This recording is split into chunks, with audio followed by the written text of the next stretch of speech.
Kom ek oor vir ons met gebed. Hemelse Here Vader, dankie vir die geleentheid waar ons weer kan stil staan by U woord. My gebed is dat U vandag se boodskap 'n kernboodskap so in ons harte sal laat insink, laat ons dit kan verstaan. Ons weet as die Gees nie dit vir ons duidelik maak nie, dan sal ons dit nooit verstaan nie. Dankie dat hierdie woord Gees geïnspireerd is en dat dieselfde Gees wat Jesus uit die dood uit opgewek het in ons leef, wat in Jesus glo. Dit is my gebed ook in sy naam. Amen. Ons het gesê, ons gaan stil staan by vers 18 vanaand, en want vers 18 dra die kernidee van die wedergeboorte. Die wedergeboorte. Miskien het jy al baie gehoor, mense sê, ek hoor dit baie, mense, jy vra vir hulle, as jy gelowige, en dan sal hy reageer, ek is 'n wedergebore Christen. Hy is nie 'n Christen nie, hy is 'n wedergebore Christen, nee. Maar net so dat jy sommer nou duidelikheid daaroor het, 'n Christen moet outomaties 'n wedergebore Christen wees. Daar is nie twee tipe Christene nie. 'n Christen is of wedergeboorde, as hy nie wedergebore is nie, is hy nie 'n Christen nie. Jy kan nie 'n Christen wees as jy nie die wedergeboorte ervaar het of beleef het in jou lewe nie. So dis hoekom dit 'n belangrike tema is, waar ons bietjie gaan stil staan en gaan verduidelik wat dit is, wie dit doen, hoe dit gebeur en hoekom dit plaasvind. Maar ons gaan nou by daai vragies kom. So kom ek begin vir ons, dan lees ek vir ons Jakobus 1 vers 18.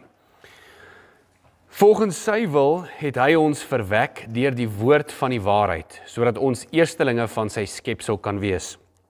Sommer net gou aanmerkings. Volgens sy wil het hy, dit is nou God se wil, volgens God se wil het God ons verwek deur die woord van die waarheid. Woord van die waarheid verwys na Bybel, sodat ons eerstelinge van sy skepsel kan wees. So dis waarna dit verwys. So Jakobus bevestig in hierdie vers juist die idee wat hy in vers 17 gesê het. Vers 17 het hy gesê, elke goeie gawe van bo. Elke goeie gawe, en ons het gesê, ons konsep van goed lyk nie noodwendig soos God se konsep van goed nie. So ons sal sê, dit is dalk goed dat ons 'n verhoging kry. God sal dalk sê, weet jy wat is goed vir jou? Geestelike goed, nee. So hierso is nou, Jakobus 1 vers 18 bevestig daai stelling van elke goeie gawe is van bo. Die wedergeboorte is 'n gawe van bo en dit is goed. Dit is wat hy sê. En jy gaan sien hoe ons in wedergeboorte delf dat dit presies is wat dit beteken. Die wedergeboorte is van bo en omdat dit van bo is dit goed. Dit is werklik goed. Nou vir ons om hierdie gedeelte te verstaan, moet ons die gedeelte van Nikodemus gaan lees. So jy kan 'n merkie insit by Jakobus 1 vers 18, want ons gaan maar hoofsaaklik stil staan by Johannes 3. So jy kan oopmaak by Johannes 3, maar sit 'n merkie in by Jakobus, want dan gaan jy net nou en dan so terugvat na hom toe. Johannes 3. En ons gaan lees vanaf vers 3 tot 8. Johannes 3 vers 3 tot 8. Maar dit is eintlik die eerste plek waar ons, die eerste gedeelte waar ons in Jesus se tyd op aarde, waar ons die uitspraak van die wedergeboorte kry, en waar ons eintlik maar 'n goeie definisie kry. In hierdie gedeelte gaan daar 4 kernvrae wees wat ons beantwoord. Want dis eintlik 4 vrae wat ons moet weet. Eerste ding wat ons moet weet is, wat is die wedergeboorte? Ons gaan dit hier uitkry en gaan dit vir jou beantwoord. Die tweede vraag wat ons gaan bespreek en beantwoord is, wie bring die wedergeboorte? Wie doen dit? Wie veroorsaak dat jy weergebore word?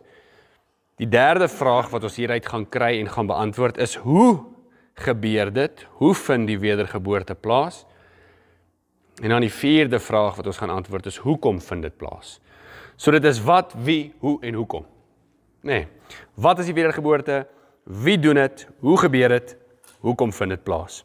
Kom ons begin deur om hierdie gedeelte te lees en dan antwoord ons die eerste vraag wat dit is. Johannes 3 vers 3 tot 8.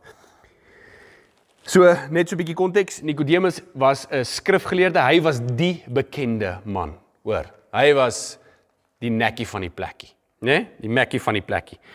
Hy was die ou wat werklik onder die skrifgeleerders, ouens het na hom opgekyk, hulle het hom gevra vir advies. Hier kom hy laat aand, sluip hy na Jesus toe, waar hy wou gehad het, niemand moes hom sien nie, en hy sê, hy herken Jesus is van God, hy herken dit, hy sê, ons weet hy is van God, want iemand kan die dade doen, as hulle nie van God af is nie, so hy herken hom op grond van die wonderwerke. En Jesus spreek toe dadelik die kwessie van Nikodemus se hart aan, redding. En dis 'n moeilike ding vir Nikodemus, want dit is moeilik om te verstaan. En selfs vandag nog is dit moeilik om te verstaan, maar jy sal sien hoekom. En Jesus, nou begin ek by vers 3. Jesus het vir Nikodemus geantwoord: Voorwaar of amen, ek sê vir jou, as iemand nie van bo gebore word nie, kan hy nie die koninkryk van God sien nie. Nikodemus sê vir hom: Hoe kan 'n mens weer gebore word as hy reeds oud is? Hy kan tog nie 'n tweede keer in sy moederskoot ingaan en gebore word nie. Jesus antwoord: Amen, ek sê vir jou, as iemand nie uit water en gees gebore word nie, kan hy die koninkryk van God nie binnegaan nie. Wat uit die vlees gebore is vlees, en wat uit die gees gebore is gees. Moenie daaroor verbaas wees dat ek vir jou gesê het, jy moet van bo gebore word nie. Die wind waai waar hy wil en jy hoor sy geluid, maar jy weet nie waarvandaan hy kom en waarheen hy gaan nie. So is elkeen wat uit die gees gebore is. Okay, so kom ons antwoord die vraag, wat is die wedergeboorte? Ek wil net weer die eerste ding sê, die wedergeboorte, soos Jesus sê, is 'n vereiste. Jy sal die koninkryk van God nie sien nie, as jy nie van bo gebore is nie. Dis 'n vereiste. Die wedergeboorte is 'n vereiste.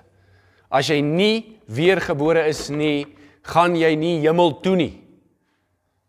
Die wedergeboorte is nie die idee wat mense versprei oor die doop in die Heilige Gees nie. Die wedergeboorte is nie die een of ander manifestasie waar jy in tale praat of omkap, of dis nie die wedergeboorte nie. Ek wil net hê jy moet weet wat dit nie is nie. Die wedergeboorte is nie 'n tweede ervaring nadat jy tot bekering gekom het nie. Dis nie dit nie. Die wedergeboorte is nie daai goeders nie. En ek wil ook net jou aandag rig op hierdie een vers, want baie mense sê jy moet eers gedoop word, maar ek gaan vir jou nou bewys hulle is verkeerd. Vers 4, Nikodemus sê vir hom, hoe kan 'n mens weer gebore word as hy reeds oud is? Hy kan tog nie 'n tweede keer in die moederskoot ingaan en gebore word nie. Jesus antwoord, amen, ek sê vir jou, as iemand nie uit water en gees gebore word nie. So dadelik sê hulle daarso uit water, so dit is die doop. So jy moet eers gedoop word voor jy die wedergeboorte kan kry. Nee. Kyk net, lees net aan. Ek sê vir jou, as iemand nie uit water en gees gebore word nie, kan hy die koninkryk van God nie binnegaan nie. Wat uit die vlees gebore is vlees, en wat uit die gees gebore is gees. Jesus is besig met 'n metafoor, en hy hou aan met die metafoor. Selfs Nikodemus gebruik die metafoor, hulle gebruik die metafoor van geboorte. Hulle gebruik dit. So Jesus sê, as jy nie uit jou moeder gebore is nie, ja, water, vrugwater, jy is uit jou moeder gebore, en jy moet uit God gebore word, die gees gebore word, sal jy die koninkryk nie kan sien nie. Dis wat hy sê, hy gebruik daai gelykenis. So dis 'n vereiste. Wat is die vereiste? Jy word gebore, jy kry lewe, maar meer as dit, jy kry die tweede lewe, die geestelike lewe. Dis wat hy besig is om uit te beeld. Dis nie die doop nie, hoor. Dis nie die doop nie. Die doop bring jou nie in die hemel nie. Die doop is absoluut net 'n gebaar van gehoorsaamheid. Ons word gedoop want ons wil. Ons wil vir die wêreld wys, ons is weg met ons ou self. Dit skakel daarbey in. OK. Net sodat jy dit weet. So daar is stigmas rondom hierdie gedeelte wat ons net so 'n bietjie wil afbreek. So wat is die wedergeboorte? Nou, Jesus praat van, hy sê, as iemand nie van bo af gebore word nie, vers 4, nee, as iemand nie van bo af gebore word nie. Van bo, die Grieks praat van anuthem. Dit beteken letterlik uit die hemel, of letterlik van bo af moet jy gebore word en jy moet afkom. Met ander woorde, jy moet 'n geboorte kry van bo af. Nou as jy net so gou teruggaan na Jakobus toe, gaan jy sien in die eerste deel van vers 18, gebruik Jakobus die woordjie verwek. Wat sê die 33? Voortgebring. Daar word 'n idee gekoppel aan verwek en voortgebring. Die moeder het die kind voortgebring. Gebaar, verwek. Dieselfde konsep word gegee. Sien jy, Jakobus gebruik dieselfde, ek wil sê dieselfde spraak as wat Jesus gebruik. Jesus sê van bo af gebore, Jakobus sê, jy word verwek, jy word gebore deur God. Om van bo af gebore te word, beteken om van God af gebore te word. Dis wat hy sê. Om letterlik 'n geestelike geboorte te kry. Nie 'n fisiese, jy moet nie uit die hemel uitval nie. Asseblief, jy gaan lank val. Dis 'n geestelike geboorte wat jy kry. 'n Geestelike geboorte. En in die geestelike geboorte is nie aan gelowiges nie. Die geestelike geboorte is aan ongelowiges. As jy 'n gelowige is, beteken dit jy was klaar gebore uit God. Dis aan ongelowiges. Ongelowiges. Hoor wat sê 2 Korintiërs 5:17. Daarom as iemand in Christus is hy 'n nuwe skepping. Die ou dinge is verby, maar die nuwe het gekom. Jy word nuut gebore. Jy kan nie sê jy's 'n Christen, nou moet jy nuut gebore word nie, want dit beteken jy's klaar met die nuwe goed. Dit maak nie sin nie. Dit is jy is hierdie ou mens. Jy moet vernuwing kry en vernuwing ervaar. Ons kry nuwe lewe, ons kry 'n nuwe geboorte wanneer God ons vernuwe deur sy gees, wanneer hy vir ons die wedergeboorte gee. So 'n wedergeboorte is vir 'n ongelowige, en 'n ongelowige se hart, sy gees, gaan vernuwing, daar vind vernuwing plaas. Dis hoekom Esegiel 36 die profesie daarvan gepraat. Esegiel 36, 25, 27, hoor wat sê hy? Ek sal rein water oor jou sprinkel, dis nie die klein doop nie. Julle sal rein wees. Van al julle onreinhede en van julle afgodsbeelde sal ek julle reinig. Wie reinig jou? God. Hy sê ek sal julle reinig. Ek sal vir julle 'n nuwe hart gee. Wie gee vir jou 'n nuwe hart? 'n nuwe gees sal ek in julle binneste gee. Ek sal die hart van klip uit julle liggaam verwyder en vir julle hart van vlees gee. My gees sal ek in julle binneste gee. Ek sal daarvoor sorg dat julle my vaste voorskrifte volg en dat julle my bepalings nakom en uitvoer. So Esegiel kry 'n profesie vanaf die Here en hy sê, daar gaan iets nuuts van God afkom en dit gaan in jou inkom. Dis die wedergeboorte. Dis God se gees. Dis 'n nuwe hart. Jy word vernuwe van binne. Dit is 'n wonderwerk. Dis 'n wonderwerk.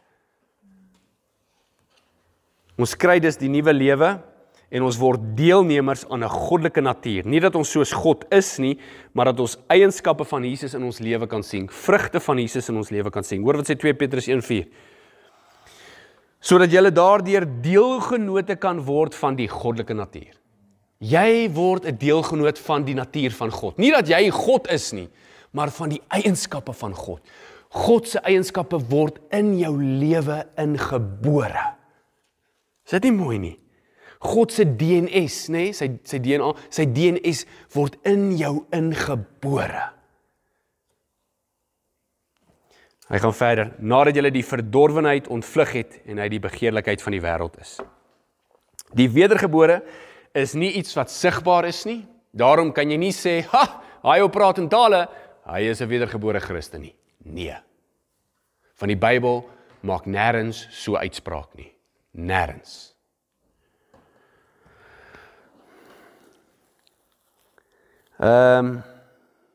Die mens word deur God weergebore. Nuwe hart, nuwe begeertes. Hoor mooi, as jy 'n nuwe hart het, het jy nuwe begeertes. Want die begeertes van jou hart lei jou in 'n spesifieke rigting. So as God jou 'n nuwe hart gee, gaan jy mos nou 'n ander begeertes hê. Ag, jy mos in 'n ander rigting in beweeg. Is nie waar nie? Hy plant dit in ons, en dis hoekom Jesus ook mooi die uitspraak maak in Johannes 7:38, waar hy sê, strome van lewende water sal uit jou binneste vloei. Iets het binne in jou gebeur. Iets het plaasgevind. So die wedergebore, opgesom, geboorte van bo, God gee jou 'n nuwe hart, nuwe begeertes, sy goddelike natuur, soos Petrus gesê het, begin sigbaar raak in jou lewe. Dis die begin daarvan. Maar dis nog 'n babietjie daar binne. Dis nog 'n babietjie. Dis nie ten volle nie. Dis nog 'n babietjie, maar daar's iets. So wie gee die wedergeboorte? So nou weet ons wat is dit, né? Weet almal wat is dit? OK. So wie gee dit? Wie gee die wedergeboorte? Want ons moet dit kry. Ons moet 'n nuwe hart kry, ons moet nuwe begeertes kry. Ons moet die hart van klip moet uitwees, die hart van vlees moet inwees. En Nikodemus, as ons nou net sou kyk daar Nikodemus, hy vra nog ons in vers 4. Nikodemus sê vir hom, hoe kan 'n mens weergebore word as hy reeds oud is? Hy kan tog nie 'n tweede keer in sy moederskoot ingaan en gebore word nie. So Nikodemus gebruik nou Jesus se metafoor. Hy gebruik hom. Hy sê, ek kan nie terug aan my ma klim en laat sy my weer baar nie. Hy sê, dit gaan nie werk nie. En Nikodemus, eintlik beantwoord hy sy eie vraag met sy vraag. Hy sê, hoe is dit moontlik vir hom om weergebore te raak? Dis die idee. Dis nie moontlik vir hom nie. Dis nie moontlik vir hom nie. Dis die idee van Jesus se metafoor. Net soos jy geen bydrae gemaak het met jou fisiese geboorte nie, toe jy 'n babietjie was en jy was nou op 9 maande of hoe ook al jy gebore was, jy het geen bydrae gemaak nie. Jy het net gearriveer. So maak jy geen bydrae met die wedergeboorte nie. God skenk die wedergeboorte. Hoor mooi wat ek vir jou sê. Dis 'n geskenk. Dis 'n geskenk. Hy skenk dit. God gee geestelike geboorte. En dit is wat Jakobus, as jy net weer sou teruggaan na Jakobus, hoor wat sê Jakobus 1:18, hy som dit daarop. Jakobus som die hele wedergeboorte doktrine op in een vers. Jakobus 1:18, volgens sy wil. Volgens wie se wil? God se wil. Wie kry die wedergeboorte? Vir wie word die wedergeboorte gegee? Volgens God se wil. Hy bepaal. Hy bepaal. Vir ons is dit moeilik, nee. Vir ons is dit moeilik want ons wil beheer hê. Ons wil sê, ek moet kan sê wie kry die wedergeboorte. En ek moet kan sê wie kry dit nie. Maar ons kan nie. Ons kan nie. Dis die idee van God wees. Ek het genade oor wie ek genade wil hê. Ek ontferm myself oor wie ek moet ontferm. God het die absolute reg. Hy's God. Hy kan doen wat hy wil doen. As hy die Vader so hard wil verraad, dan doen hy dit. Hy's God. Die feit van die saak is, ons moet nie sit en wonder wie kry dit en wie kry dit nie. Ons moet sit en sê, dank die Here. Hy het dit vir my gegee. Dit bring die gelowige tot aanbidding en tot dankbaarheid. Dis die konsep van die wedergeboorte. Nou, net so 'n bietjie skrifverse om dit te motiveer.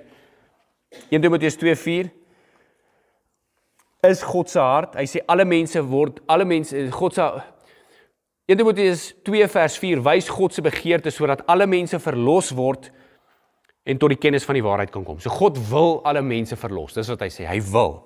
Hy wil. Die sondaar en die ongelowige het egter geen begeerte om God te wil ken nie.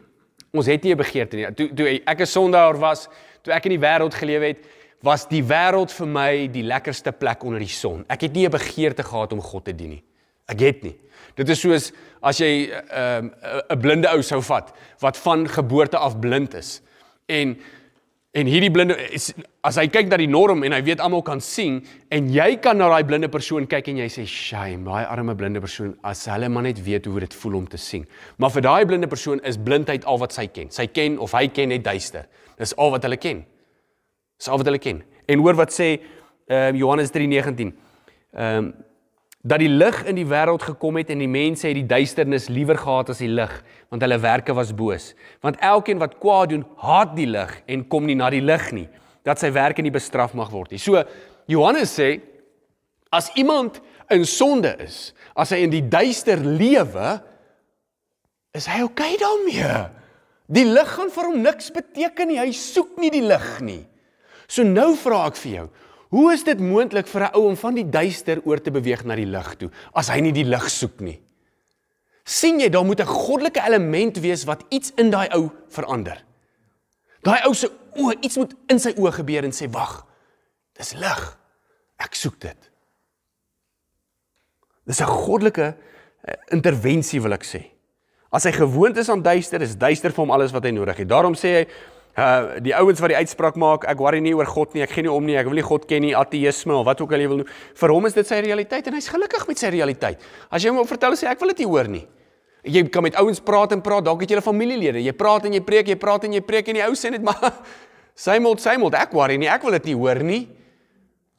Want hy like die duister. Daar is geen gemeenskap met die lig nie. Dis die konsep. God gee dit. Hy lig gaan vir hom niks beteken tot en met God dit gegee het nie. Hoor wat sê Jeremia 13:23. Kan 'n kasiet sy velkleur verander of 'n luiperd sy vlekke? Dan sou ook julle in staat wees om goed te doen, julle wat gewoond is om kwaad te doen. Dan word jy kan nie. Jy kan nie uit jouself uit verander nie. Wie het gedink, hy het een oggend wakker geword en gesê, vandag word ek 'n Christen? Nie een van ons nie. Jy staan nie op en sê, vandag is ek 'n Christen. Vandag. Of Vrydag aand het jy so hard gedrink, Saterdagoggend kom jou gewete en dit pla jou, jy sê, nou wil ek 'n Christen wees. Nee. Daar was 'n goddelike intervensie van bo af. Dit is God wat dit gee. God gee die geboorte. 1 Korintiërs 2:14. 'n nie-geestelike mens aanvaar nie wat van die gees van God kom nie. Vir hom is dit immers dwaasheid en hy kan dit nie begryp nie, omdat dit slegs geestelik beoordeel kan word. Hy verstaan dit nie. Hy moet eers weergebore word. Hy kort eers die gees van God om dit te kan verstaan. Die sondaar weet nie hy is dood vir sy oortredinge nie. Hy weet dit nie. En daarom gaan dit hom nie pla om lewe te soek nie. Want hy dink hy lewe die lewe. Dit is net die wil van God deur die krag van God wat die wedergeboorte gee. Dis net dit. Nou voel ons magteloos, nê. Ek is bly. Join the club. Dis die idee. Dis die idee van God wees en mens wees. Hy gee dit. God gee die wedergeboorte as 'n geskenk. Ek hou daarvan, Johannes 1 vers 12 praat so mooi. Johannes begin met, in die begin was die woord was God, die woord was met God, nê? En hy gaan aan en hy haal die skrif uit en hy verduidelik hoe Jesus die lewende woord is. En toe, as hy by vers 12 kom, Johannes, dan sê hy, dit is 'n reg wat God gee. 'n Reg. Wie se reg is dit? God se reg. Hy gee dit. God besluit, dis my reg om vir jou die geboorte te gee. Dis my reg, sy reg. Sy reg.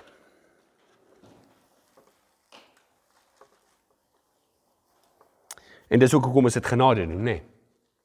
Dis hoekom jy dit genade noem. So die wedergeboorte is God wat afkom na die sondaar se lewe deur God se eie genade en hy vernuwe iets in sy hart. Hy plant sy gees in hierdie sondaar se lewe as hy nou tot geloof kom en tot bekering kom. Hy moet eers tot geloof kom. So jy word gebore van bo, iets verander in jou hart. Jy kom tot geloof en as jy tot geloof kom, kry jy die gees van God. En omdat jy die gees van God het, kry jy nuwe begeertes. En dan begin hy jou verander en verander en verander en verander. Augustine het dit mooi gesê, hy het tot bekering gekom. Nee, hy nie van kleins af nie, maar toe hy tot bekering gekom het, het hy eendag in die straat afgeloop. En een van sy vorige girlfriends roep toe na hom toe en sê, Augustine, dis ek, Augustine. En Augustine hou aan reguit loop. En na rukkie hardloop het die vrou, hulle het saam gebly, buite die huwelik. En na rukkie hardloop het die vrou af agter Augustine en sy vang toe uiteindelik vir Augustine. En sy sê, Augustine, hulle sê dit eintlik in Engels, it is I. Nee, it is I. En Augustine sê, I know, but no longer it is I. Maar dit is so mooi, dit is so waar. Die vrou, saam met wie hy in sonde gelewe het, hardloop agter hom en sê, Augustine, dis ek. Dis ek, onthou jy my? En hy sê, ek onthou jou. Hy sê, maar dis nie meer ek nie. Nee, dis wat ons sê ook. Baie ons sê, hoe kan jy? Hy sê, ek het. Dis nie meer ek nie. Sien hoe die begeerte verander. Wat sê Romeine 8, 29 tot 30. Ek het regtig probeer baie skrif kry, want ek glo dis net die skrif wat ons hier gaan oortuig, omdat daar so baie valse leerstellings oor dit is. Romeine 8, 29. Want hy, dis nou God, het hulle wat hy reeds tevore geken het, ook vooruit bestem, om gelykvormig aan die beeld van sy seun te word. So God het gesê, ek het bestem. Ons hou nie daarvan nie, hy het bestem, sodat hy die eersgeborene onder baie broers kan wees, en diegene wat hy vooruit bestem het, het hy ook geroep, en diegene wat hy geroep het, het hy ook vrygespreek, en diegene wat hy vrygespreek het, het hy ook verheerlik. So hoor mooi. Hy sê, hy het mense bestem, hy het mense geroep, hy het mense vrygespreek, en hy het hulle verheerlik. Wie gee vir jou die wedergebore? Hy. Goed, so dis wat dit is, dis wie dit gee. Derde vraag, hoe? Want ons wil weet. Want ek waarborg baie van ons meet onsself nou, nê. Ons meet onsself, is ek 'n wedergebore Christen, nê. Hoe gebeur dit? Nou Jesus antwoord die vraag toe hy vir Nikodemus die volgende sê in vers 8. Hoor wat antwoord hy. Jy gaan nie van die antwoord hou nie. Die wind waai waar hy wil en jy hoor sy geluid. Maar jy weet nie waar vandaan hy kom en waarheen hy gaan nie. Hy waai waar hy wil. En dan gaan hy verder, so is elkeen wat uit die Gees gebore is. Hoe gebeur dit? God besluit dit. Hy besluit dit. Hy besluit dit. En ek dink hierso moet dit daai Christen wat in die wêreld lewe, dis nie eintlik 'n Christen, as jy in die wêreld lewe en as jy in Christenskap lewe, is Openbaring praat ons van 'n lou en jy word uitgespuw. Maar ek dink daai ou moet dit vir jou eintlik wys dat jy dalk 'n geskenk het wat voor jou sit, maar jy het hom net nog nie oopgemaak nie en eendag gaan daai geskenk weggevat word. As dit jou nie wakker ruk nie. Want jy gaan nie later van tyd dalk kan terugkom en sê, nou is ek reg om hierdie geskenkie oop te maak nie, want jy gee nie vir jou die wedergebore nie. Glo my nie? Glo vir Jesus. Johannes 6:44. Hoor wat sê Johannes 6. Hierdie vers moet jy sommer neerskryf. Jy moet hom sommer gaan lees. Jy moet hom sommer bestudeer. Johannes 6:44. Niemand. Wie is dit? Niemand. Niemand kan na my, dit is nou Jesus, niemand kan na my toe kom as die Vader wat my gestuur het, hom nie na my toe trek nie. En ek sal hom op die laaste dag laat opstaan.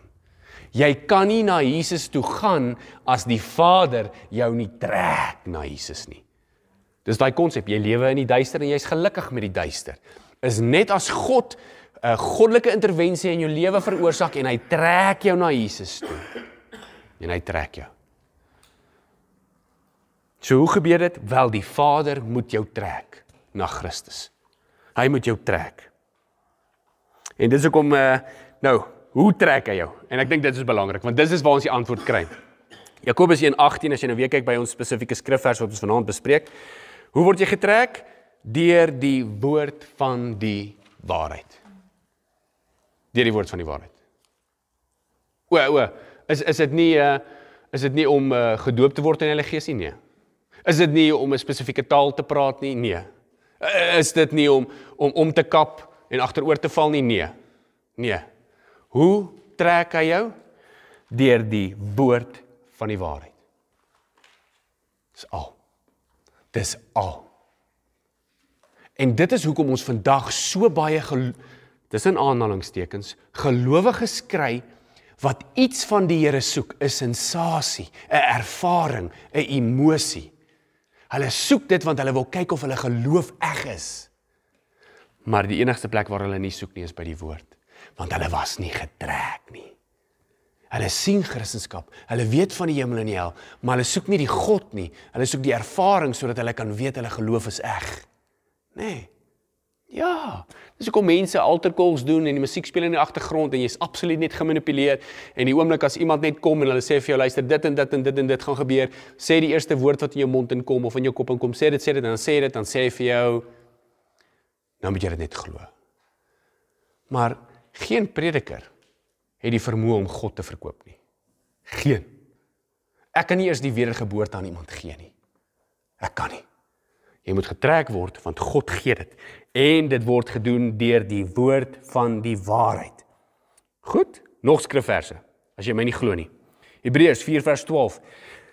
Ons het Hebreërs behandel, want die woord van God is lewend en kragtig en skerper as enige tweesnydende swaard. Dit dring deur tot by die raakpunt tussen siel en gees, tussen gewrig en murg en beoordeel die hart se vermoëns en gedagtes. Wat dring deur tot jou binneste? Die woord van God.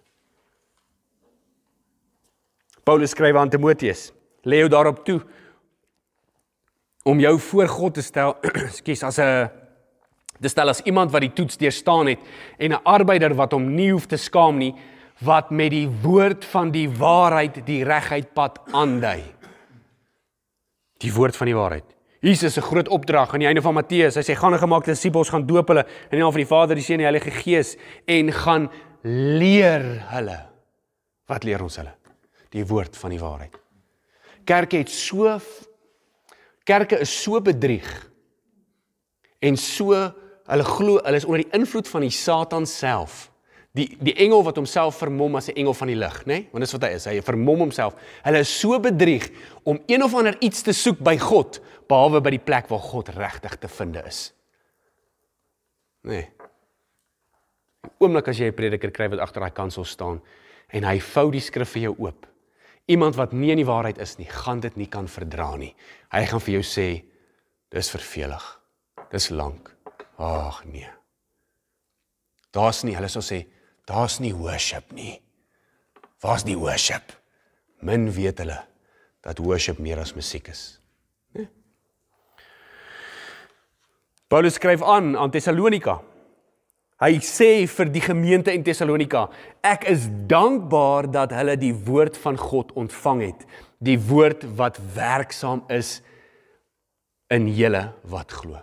Wat werk in jou? Die woord van God. Johannes 14:16 sê dieselfde. Die Heilige Gees gaan kom en hy gaan nie uit homself praat nie, maar hy het so getuig alles wat hy gehoor en gesien het. Jy sien, alles kom terug na die woord toe, want die woord is dit wat God gesê het. En as God gepraat het, wat gebeur? Wat het gebeur in Genesis 1 toe God gepraat het? Lewe het gekom. Dit het ontstaan. Dit gebeur. So wat dink jy gaan met jou gebeur as die woord van God in jou hart praat? Lewe gaan kom. Nuwe lewe. Nog 'n skrifvers vir jou. Romeine 10:14. Vers 14 en vers 17. Jy kan eintlik van 14 tot 17 lees. Hoe kan hulle dan vir God aanroep, as hulle nie tot geloof gekom het nie? Hoe kan hulle in iemand glo van wie hulle nog nooit gehoor het nie?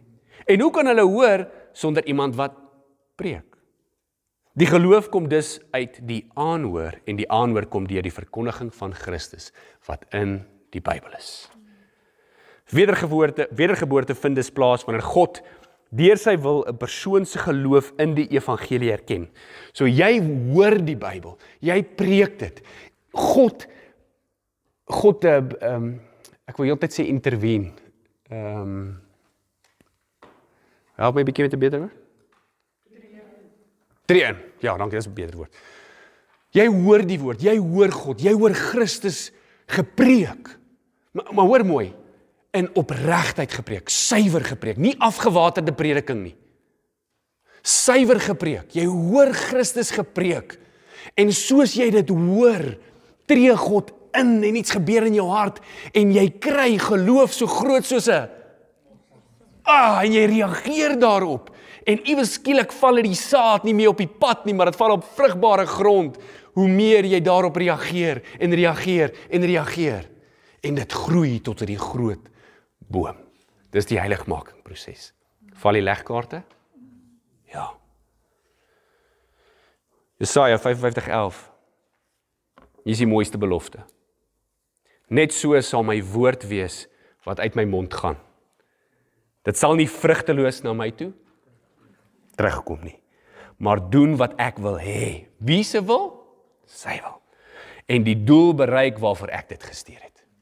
Dis God se doel, God se wil en is sy woord, soos hy bepaal. Jou verantwoordelikheid lê in die reaksie. Dis waar dit lê. So hoekom?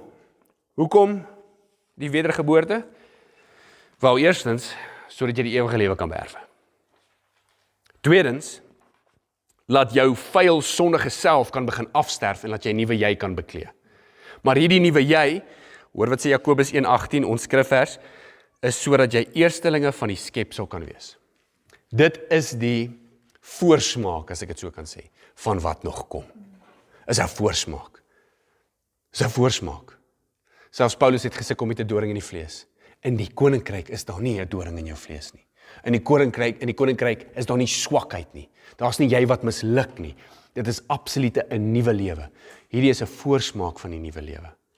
Ons het gepraat daaroor in Eksodus 34, hulle praat van die eerste vrugte, en dis waar ek verneem Jakobus dit uithaal, Eksodus 34 en Levitikus 23.